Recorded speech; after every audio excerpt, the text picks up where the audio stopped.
ક્યારે વિચાર્યું છે કે કોઈ જ્યારે કહે મિલિયન અને આપણે કહીએ લાખ કે કરોડ તો એમાં ફરક શું છે? જુઓ, સંખ્યાઓ તો આપણી ચારે બાજુ છે, પણ શું આપણે એમની ભાષા બરાબર સમજીએ છીએ? ચાલો આજે આ જ ગૂંચવણ ઉકેલીએ. મોટી મોટી સંખ્યાઓ પાછળનું રહસ્ય શું છે એ જાણીએ. આ એ જ સવાલ છે જે મોટાભાગના લોકોને મૂંઝવણમાં મૂકી દે છે. શું લાખ અને મિલિયન ખાલી અલગ અલગ શબ્દો છે કે પછી આ બંનેને ગણવાની રીત જ સાવ જુદી છે? ચાલો આ રહસ્ય પરથી આજે પડદો ઉઠાવીએ જ. હવે મોટી સંખ્યાઓનું રહસ્ય સમજવું હોય ને તો સૌથી પહેલાં એકદમ પાયાની વાત સમજવી પડે. એ છે કે કઈ સંખ્યા મોટી છે એ નક્કી કઈ રીતે થાય. બસ આ જે પાયો છે જેના પર ગણિતની આખી ઇમારત ઊભી છે. અને જુઓ, સંખ્યાઓની સરખામણી કરવાનો નિયમ તો એકદમ સહેલો છે. બસ સૌથી ડાબી બાજુનો પહેલો આંકડો જુઓ. જેમ કે અહીં એક બાજુ 4 છે અને બીજી બાજુ 3. હવે 4 એ 3 કરતાં મોટો છે, બરાબર? બસ વાત પતી ગઈ. એનો સીધો મતલબ એ થયો કે 4875 એ 3542 કરતાં મોટી સંખ્યા છે. કેટલું સરળ! હા છે ને, બિલકુલ એવું જ છે. જાણે આપણે બધાને એમની ઊંચાઈ પ્રમાણે લાઇનમાં ઊભા રાખીએ. પહેલાં સૌથી નીચો, પછી એનાથી ઊંચો, એમ કરતાં કરતાં સૌથી ઊંચા સુધી. બસ આ જ લોજિક આપણે સંખ્યાઓ પર લગાવીએ છીએ.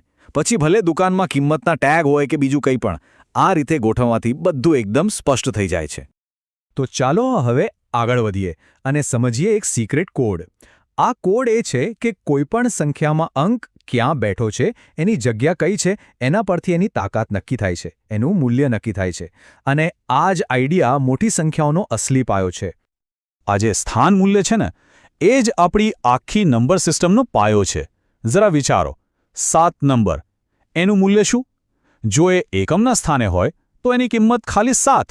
પણ જો એ જ 7 100ના સ્થાને હોય તો એ સીધો 700 બની જાય છે. જુઓ, આંકડો તો એનો એ જ રહ્યો, પણ ખાલી જગ્યા બદલાવાથી એની કિંમત કેટલી બધી વધી ગઈ. આ જ તો છે આનો જાદુ. ઓકે, તો ચાલો આ સ્થાન મૂલ્યના જાદુને એક ઉદાહરણથી પકડીએ. આપણી સામે એક નંબર છે 45278. હવે પહેલી નજરમાં તો આ ખાલી 5 આંકડા દેખાય છે, પણ સવાલ એ છે કે શું આ 5 આંકડાનું વજન સરખું છે? ચાલો જોઈએ.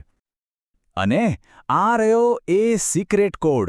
અહીં જુઓ, જે 4 છે એનો મતલબ ખાલી 4 નથી, એનું વજન છે પૂરા 40,000 જેટલું.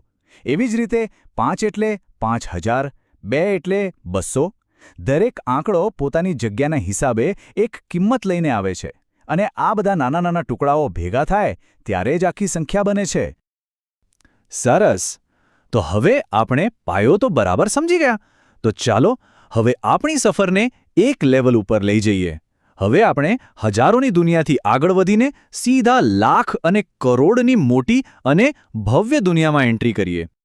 હવે આ જુઓ, આ છે મોટી સંખ્યાઓની સીડી. અને આમાં જે સૌથી રસપ્રદ વાત છે ને, એ છે આપણી ભારતીય સિસ્ટમ.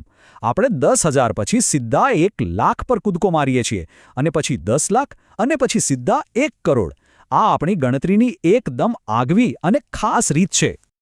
ચાલો એક ઉદાહરણ લઈએ. આ સંખ્યાને આપણે કઈ રીતે વાંચીશું? 2,46,853. જોયું? આ જે લાખ શબ્દ આવ્યો ને, એ જ આપણી ભારતીય નંબર સિસ્ટમની ખાસ ઓળખ છે. અને બસ અહીંથી જ આખી કહાણીમાં એક નવો વળાંક આવે છે. કારણ કે મોટી સંખ્યાઓ લખવા માટે દુનિયામાં 2 અલગ અલગ ભાષાઓ વપરાય છે. એક છે આપણી પોતાની ભારતીય સિસ્ટમ, અને બીજી છે ઇન્ટરનેશનલ સિસ્ટમ. અને જાણીને નવાઈ લાગશે કે આ 2 સિસ્ટમ વચ્ચેનો સૌથી મોટો ફરક શું છે. એ છે એક નાનકડો અલ્પવિરામ, એટલે કે કોમા. હા, ખાલી એક કોમા ક્યાં મૂકવો, એનાથી સંખ્યાને વાંચવાની રીત અને એનો અર્થ બધું જ બદલાઈ જાય છે. અહીં જુઓ, તફાવત એકદમ સાફ દેખાય છે. આપણી ભારતીય સિસ્ટમમાં આપણે જમણી બાજુથી પહેલા 3 આંકડા, પછી કોમા મૂકીએ છીએ, અને પછી દર 2 આંકડા પછી. જ્યારે ઇન્ટરનેશનલ સિસ્ટમમાં એક જ નિયમ છે, દર 3 આંકડા પછી કોમા મૂકો. બસ આ જ છે આખો ખેલ. અને લો, આ ટેબલ આપણા પહેલા સવાલનો સીધો જવાબ આપી દે છે. તો 1 મિલિયન એટલે શું? એનો મતલબ થાય 10 લાખ. અને 1 કરોડ એટલે એ થાય 10 મિલિયન.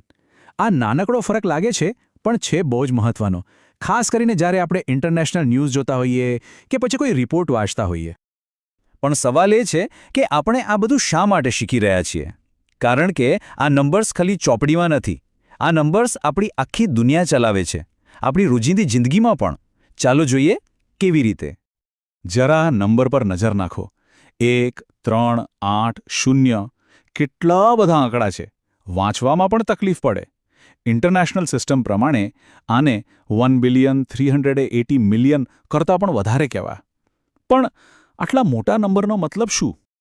પણ જેવો જ આપણે એને એક સંદર્ભ આપીએ, એ તરત જ જીવંત થઈ જાય છે. આ આંકડો એક મોટા દેશની વસ્તીનો છે. અને અચાનક આ ખાલી આંકડાઓનો ઢગલો નથી રહેતો. આ કરોડો લોકોની કહાણી કહે છે. જોયું? સંદર્ભ જ નંબરને અર્થ આપે છે. જરા આજુબાજુ નજર કરો. સંખ્યાઓ બધે જ છે. શહેરો વચ્ચેનું અંતર કિલોમીટરમાં, શાકભાજીનું વજન ગ્રામ અને કિલોગ્રામમાં, પાણીની બોટલની કેપેસિટી લીટરમાં, અને હા, દેશનું આખું બજેટ કરોડોમાં. આ બધું સમજવા માટે મોટી સંખ્યાઓની ભાષા આવડવી જ જોઈએ. અને એક વાત યાદ રાખવા જેવી છે. દર વખતે પક્કા હિસાબની જરૂર નથી હોતી. ઘણીવાર અંદાજ લગાવવો પણ બહુ કામ આવે છે. જેમ કે બજારમાં ખરીદી કરતી વખતે કે ક્યાંક જવાનો સમય ગણતી વખતે. આપણું આ અંદાજ લગાવવાનું કૌશલ્ય જ આપણને ફટાફટ અને સ્માર્ટ નિર્ણયો લેવામાં મદદ કરે છે. તો અંતમાં એક સવાલ સાથે આપણે આ ચર્ચા પૂરી કરીએ. જરા વિચારો, શું આ નંબર્સ ખાલી હકીકતો બતાવે છે કે પછી એ દુનિયાને જોવાની આપણી દૃષ્ટિને પણ આકાર આપે છે? આના પર વિચાર કરશો ને તો સંખ્યાઓનું સાચું મહત્વ સમજાશે.